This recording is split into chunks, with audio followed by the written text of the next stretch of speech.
سلام دوستان من. امروز براتون یه غذای مخصوص گیلانی پختم به اسم جغور بغور. بریم با هم ببینیم. خب جغور بغور از شکمبه گاو یا گوسفند استفاده میشه و جگر سفید. میذاریم 1 ساعت بپزه. بعد از 1 ساعت ما اونا رو به اندازه های دلخواه برش میزنیم.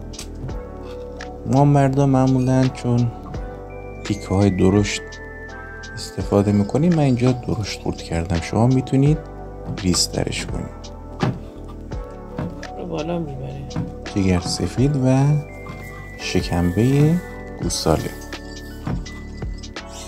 ریز ریزش کنید. بعد من 2 عدد پیاز متوسط داشتم که خلالی خورد کردم. مواد رو بهش اضافه کنید که با پیاز سرخ بشه.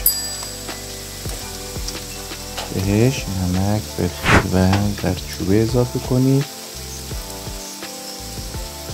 و همه رو با هم خوب هم بزنید تا بعد از پختن الان باید سرخ بشه.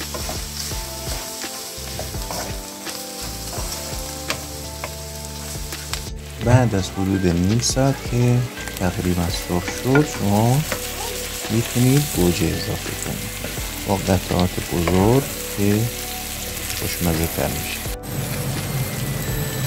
10 دقیقه بعد به دلخواه آبپوره یا آب نارنج اضافه کنید. میتونید هم اضافه نکنید، بستگی به خودتون.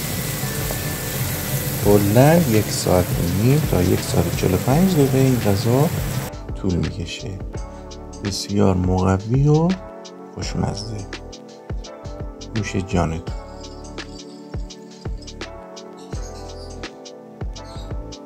لایک و سابسکرایب یادتون نره.